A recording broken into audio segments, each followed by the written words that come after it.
Welcome back to Majority Rules. I'm Lauren Leader, and we're here again this week to talk about the news behind the news, the stories that don't get reported everywhere else, that I try to talk to every chance that I get. It's a really fascinating week as we dig into the election season. Ongoing, will she or won't she in the tales of Tish James versus Donald J. Trump. And will she or won't she is the big watch in New York. Is she seizing Trump Tower? Is she going to take his assets? Is she putting a padlock on the door? Probably not, because as of today, it looks like Trump is taking Truth Social, the most ironically named social media platform in the history of the world. He's taken it public. He's getting a $3 billion windfall, which, for some of us feels kind of painful to watch. It's like no matter how close to the brink he gets, he always seems to come out ahead. Somehow he's getting $3 billion in the IPO of Truth Social. I'm trying to think about who are the investors that think that he is a good bet. No one, because that's why he couldn't raise the money to post the bond for the lawsuit with Tish James, which is now triggering this ongoing will she or won't she about seizing his assets.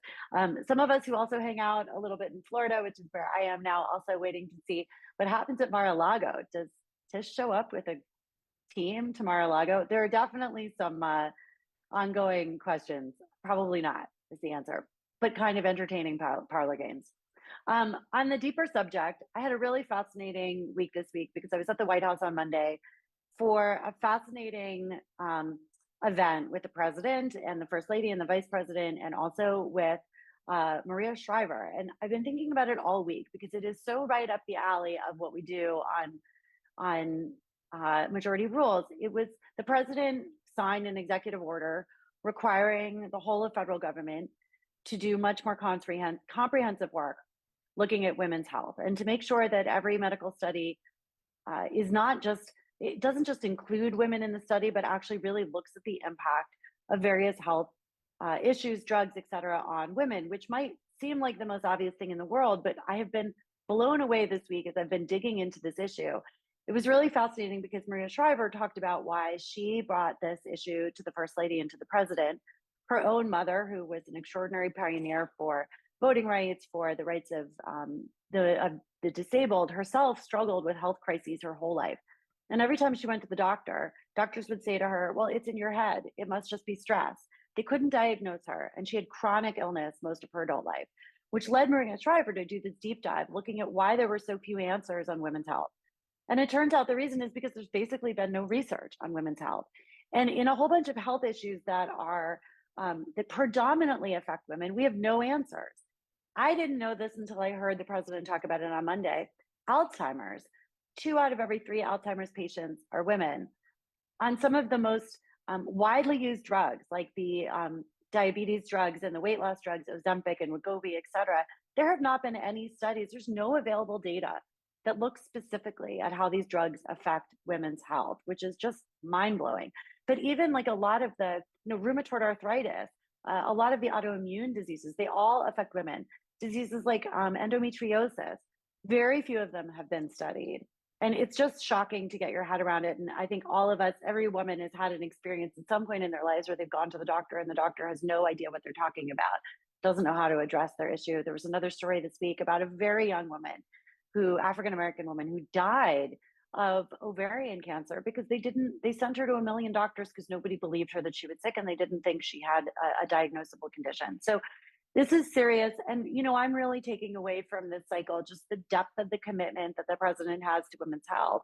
And in a cycle where obviously abortion rights are at the center, it's just never mattered more. But it blew my mind. It's one of those things where, I'm learning every day about the ways in which women's lives and women's stories get sort of underrepresented, underappreciated, underfocused on, et cetera. And this was really an eye-opener for me.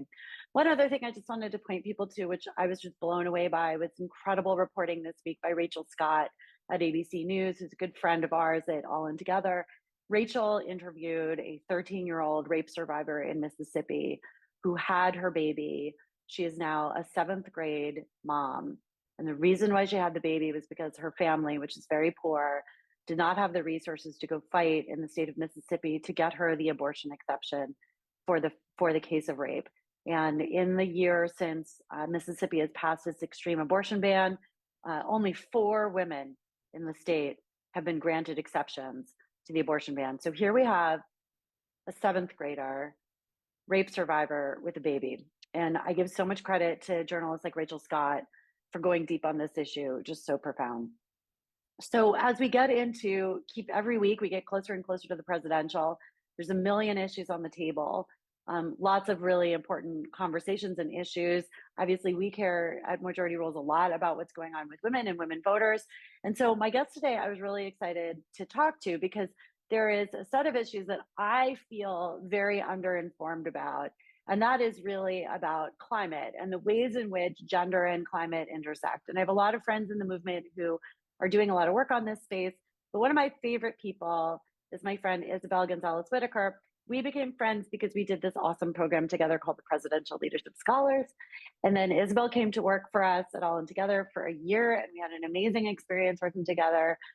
She is a fighter for women. She is a fighter for Latinas, especially.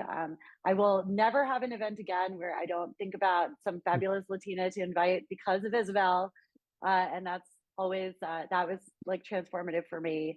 And Isabel is with the Moms Clean Air Force, which is this really cool organization that's mobilizing women climate activists around the country. And so I wanted to have her here, both because I adore her, but also because I really know so little about this. And she just took this job a few months ago. And so, Isabel, welcome to Majority Rules. Thank you, dear, for coming. Oh my gosh, I am so excited to be here. And if I had any impact on you, just know that you had 10 times the impact on me. And I'm glad that we Oh, could bond over our love of democracy and civic engagement. So, yeah, and that's really, I mean, I'm taking, in fact, a lot of the things that I was able to learn and glean from working together with you, and amplify that and put it into even more amplification here through the lens of climate change and air pollution, and certainly anchored in children's health and public health, and we are a community of millions of moms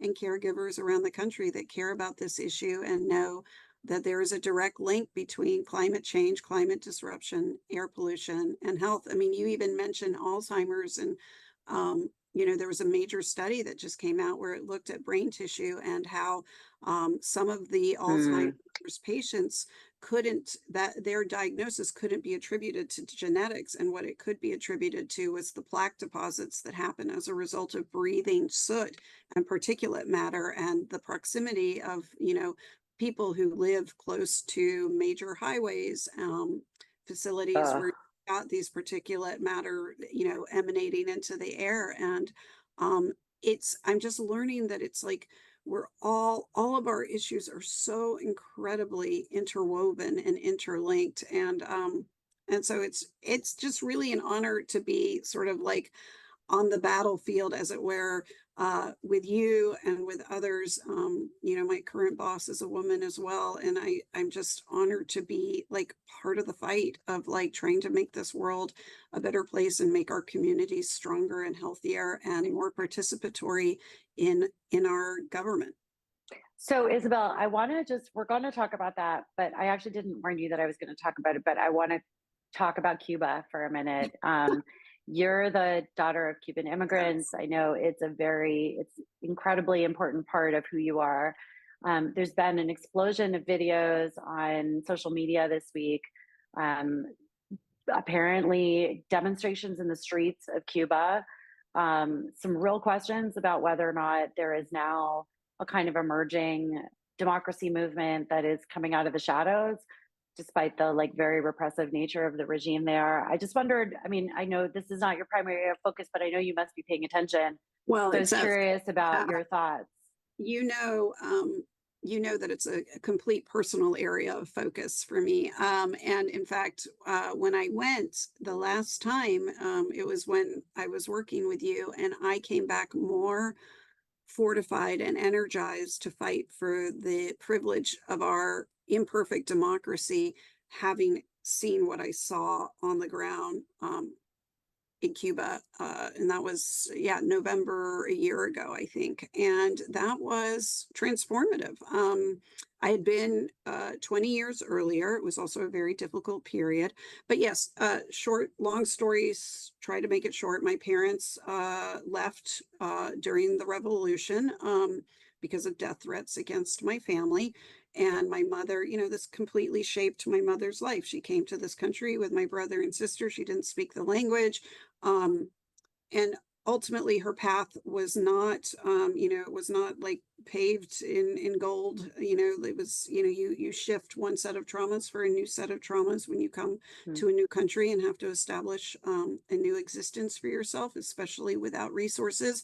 And ultimately she became an incredible advocate for women like her, and other immigrants and minorities who are oftentimes pushed to the margins of society.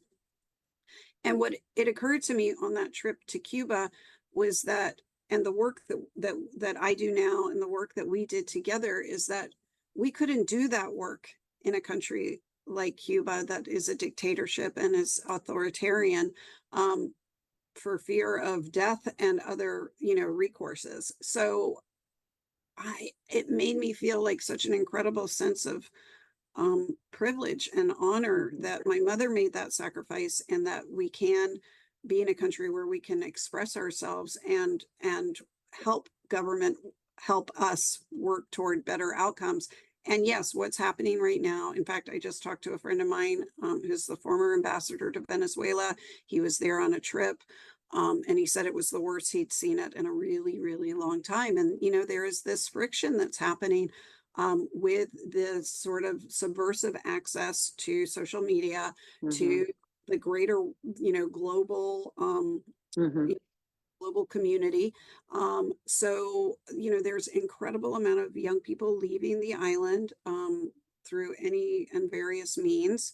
And at the same time, the country's getting squeezed for resources that it doesn't have and doesn't have access to. So Yeah. it's a Well, I horrific. was thinking about, to your point about what it does in terms of like how exposure to a really repressive regime and the reality of that in your own life, how that like sort of reinforces your commitment to democracy. And I've been thinking a lot about that lately because there is, I mean, clearly one of our two presidential candidates has been embracing authoritarianism, embraces authoritarians around the world, as ads, TV ads by Viktor Orban, who's a repressive, has a repressive regime himself, and clearly has expressed a lot of admiration for dictators. I think so few Americans actually really understand what that would mean, and in the somehow like the it's so far away, this idea of what they like, the idea of a strong man, of a guy who's tough, but they have no there's so many Americans have no sense of like what they give up, and what you give up if you embrace autocracy, authoritarianism. And when it comes to Cuba, it's only 90 miles from our I coast, right? know. It's very, I think about things in those, personally, I think of those things through that lens because of the proximity of my family's experience, and what I've been able to see firsthand, um, in the country. And look, this is not to say that it's a terrible place. There's so much beauty and wonder, and I have family there, and they are managing. Hmm. But it's very different, and it is, if there are things that you value around uh, certain aspects that we have the privilege of experiencing here in this country, whether that's, free speech, whether that's inalienable Representative rights, democracy. right? Then those might not be values that are shared by other countries, right? Yeah. And it's interesting to have that perspective, Yeah. and a privilege to have that perspective, honestly. So let's talk about the climate work that you're doing. And I think that's really interesting that what you said about, you know, this question about how many diseases and other health conditions are result of various air pollution and other like toxic, substances that are in the air, et cetera. But I think I've always felt like climate for me, and I think for a lot of Americans, is such an overwhelmingly enormous, complicated problem that it feels really challenging to know where to start, what to do. And so, talk to me about what you guys do with Yes, the activists in your community to keep them motivated and help focus them, because like just it's so vast, and right. I think it's why some people, really struggle with their commitments. We all feel like we want to do the right thing. We recycle, which turns out not to be very helpful. And, we're turning lights off, and some of us are starting to buy EVs. And, there are those kinds of like commitments that I think we all try to make it might make an impact. But like you ask this question all the time, like, is it just a drop in the bucket? So, what have you learned about that? And how do you keep your sort of army of activists motivated? Right, because as it's not good. You can't stay in the doomsday, you know, Yeah. cloud because nothing productive happens there. Yeah. So you've got to take action. And so we sort of have a parallel track of impact that I think works really well together in tandem and works well independent of each other, but also speaks to actions that we can all take individually. And I Mm. believe in the power of micro actions because I created a As do park. I. Yes, because I created a park that, didn't necessarily exist in the way that it exists now by taking 15 minutes of action a week. And yes, it took 10 years, but by golly, it got done. So we can have impact incrementally, and then collectively, we really have impact. So the two layers are grassroots and grass tops. And I know, especially somebody like you're familiar with these sort of models, but I think it's important to hear them again. So on the grassroots level, we have field organizers in many states that essentially, if there is a fracking facility, or if there Mm. is a new incinerator going up, let's say, they have the resources and the ability to mobilize like-minded caregivers, moms who care about the public health impacts of these facilities or this actor, right? And so they can mobilize around that, and with that mobilization, deliver education and information and bring awareness, right? And then and then also, uh, you know, uh, influence law localized to their area. Mhm. So we have programs like Moms and Mayors where they meet with their mayors and be like, hey, you may have heard about this thing called advanced recycling, which claims to like burn and get rid of plastics. Well, that's all a scam. Advanced recycling really doesn't exist. They're just burning it. It ends up, instead of in the landfill, in your lungs. Find another route to the solution. But So wait, that's a lot. Isabel, like, how do you I gotta ask about that, because these are really complicated things. And as we know from our work, a lot of women sort of count themselves out because they feel they're not qualified, or they don't feel that they know enough. So, like, how do you turn, everyday people into effective advocates when like this stuff is really complicated? Like, I didn't know what advanced recycling was. Yeah. I have a college degree from an Ivy League university. So, Right. Well, these are really, a lot of this is and scientific. it's completely scientific. And I think the fact that I have like a journalism background, that we know the benefit of storytelling, we know the benefit of really taking hard to understand information and making it, into biteable bits that Mhm. are easy to understand, and then linking it to the public health, right? And pulling Mhm. out the data and linking it to the public health, like I gave that example of Alzheimer's. Like, people weren't Mhm. thinking that air pollution can cause Alzheimer's, but in fact, because you're breathing it in, it's actually getting to your brain tissues and sitting there and then degrading the brain tissues. So, which, like, in theory makes total sense. And now we've got science to back it up. So we create an entire, like, if you go to momscleanairforce.org, we've got like an entire library of super easy to read, digestible fact sheets that are all based on Mm. science and lawyers that staff the Environmental Defense Fund. So we are under the Environmental Defense Fund. So we take, the wonky and the heavily Mhm. researched data, and we translate it. And so that that's basically sources our field Yeah. organizers mobilize in a way, and we do it in Spanish too. So Eco Madres is all about reaching the community where they are. So we provide all those resources in Spanish. And then on a national level, the grass, I guess, top sort of approach is this idea that we can then influence legislation at the highest level and regulation at the highest level. So like last year, we submitted 69,000 petitions to the EPA specific to Mm. issues, whether it was methane or toxic chemicals or what have you. And we did something like, I don't know, 300 testimonies in person and virtual, where we're actually having our moms give their stories on the ground. And there's like, that's impact. One Hmm. 15-minute testimony on camera saying, I've got, an ethyl oxide facility in my backyard, and my son has asthma, and the days that Right. they are emitting, my son's asthma gets worse.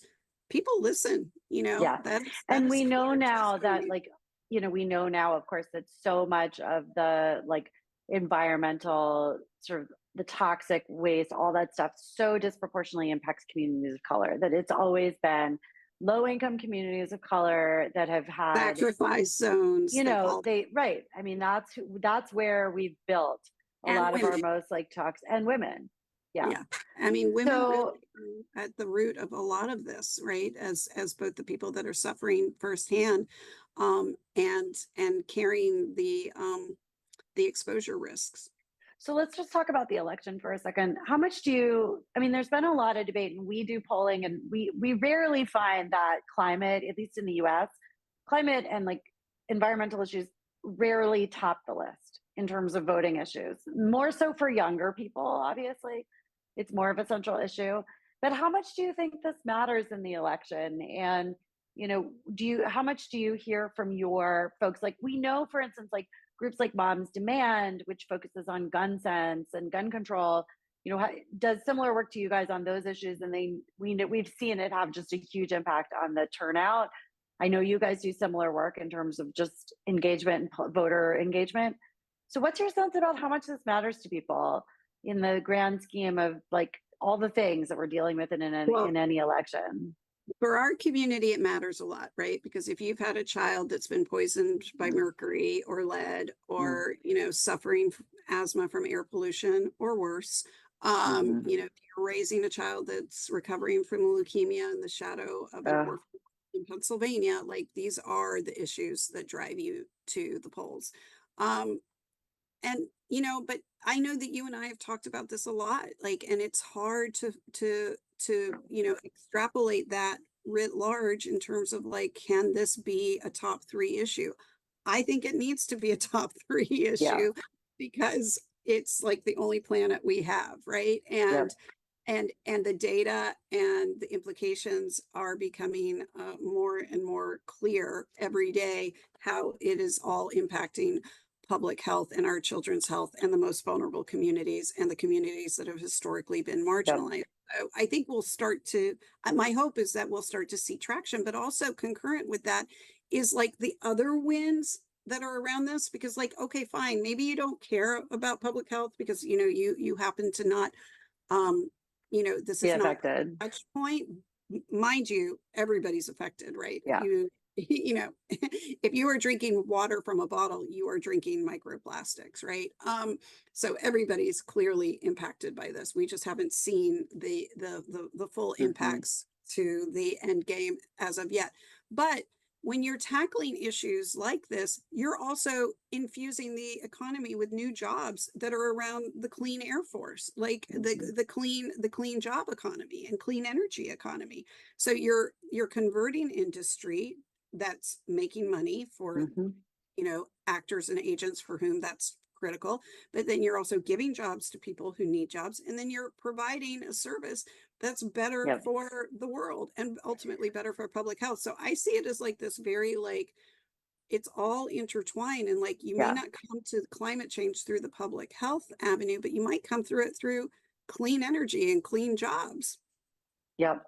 Well, it is a vast, critical, important subject. We're obviously at the barely scratched the surface of all of the issues that are connected to climate and So happy you came on the show. And so Thank wait, you. where do people get more information? Momscleanairforce.org. You can learn about Great. our Eco Madres program there. You can see how many members we have in each state. You can sign up to get our petitions. Signing a petition works, folks. Okay. Well, you heard it here first from my dear friend Isabel Gonzalez Whitaker, a force of nature in her own right, and Thank you. inspiring to me. And I love the work you're doing. I feel like I just always need to know more. It's such a complicated and challenging set of subjects. But thank you for being with us on Majority Rules. Thank you for all you do and continue to inspire so many of us. So thank you, Lauren. That was my friend and sister in the movement, Isabel Gonzalez Whitaker, who joined me to talk about the vast complexity of the climate crisis, the effect on women's health, but also like how we mobilize Americans to fight for the things that they care about, which of course is so fundamental to democracy and to who we are as a country. And, one of those basic rights that I think we often take for granted. And as we discussed, this sort of ongoing pull towards authoritarianism, the comfort that so many people seem to have with Trump's ongoing threats of dictatorship is really stunning, because it's the kind of basic rights to petition your government, to be heard, to speak up about things that affect you and your family, that really is at the heart of democracy, that somehow more and more Americans like are missing, aren't appreciating. So we'll continue to talk about that. And speaking of liberty, this week is an incredibly important Supreme Court argument. On Tuesday, the court will be hearing oral arguments in the case about mifepristone, which is, of course, the abortion pill, which right now is being prescribed across state lines from states like New York that have safe harbor. The governor of New York, in particular, has been extremely aggressive in ensuring that doctors in the state of New York could prescribe via telehealth the abortion pill to women in states where it might not be accessible. That has been a critical lifeline for thousands of women who've been unable to access abortion care or unable to travel out of states that have abortion bans. But the Supreme Court is taking that up because a number of states are challenging that in court. And it is the next sort of frontier in this fight over reproductive health care. I mentioned earlier in the show this just shocking interview that that Rachel Scott did with a 13-year-old girl in the 7th grade who was forced to give birth to her rapist child in Mississippi because she was too poor to leave the state for an abortion, and because they didn't have the resources or the means to challenge the state laws, which theoretically have an exception for rape, incest, and the life of the mother, but is basically never used. And doctors are so afraid of being prosecuted that they're unwilling to give these women care. And it's just stunning to think about a 13-year-old girl, a 7th grader. A 7th grader is a mom. So the stakes could not be higher. The mifepristone case is just another piece of the puzzle. I think it connects directly to whether or not we're going to see further erosions of things like access to birth control down the road. It's truly, truly stunning where we are. And sadly, I am not optimistic that this court is going to be particularly friendly to the argument that the abortion pill, which is healthcare, should be allowed. So we will see where this goes. But it is, when we think about these like basic issues of life, liberty, and the pursuit of happiness, for women, these are fundamental life and death questions. And I think what has really shifted in this country since the end of Roe is the broader appreciation from people on kind of all ends of the political spectrum that women should not be forced to the brink of death, that children should not be forced to have children. These are some really, really basic questions of right and wrong. And I think more Americans are appreciating this. It is a less politically divisive issue than perhaps it ever has been. So it's issues like this and many more that we're going to keep talking about on Majority Rules all the way through the election, critical time as the election season heats up. And we'll be here to give you the news behind the news. We really appreciate you watching. I'm Lauren Leader. This is Majority Rules. Stay with us. We'll be back next week with another super interesting guest and an interesting episode that'll give you some news that you can use, news behind the news. Thanks so much.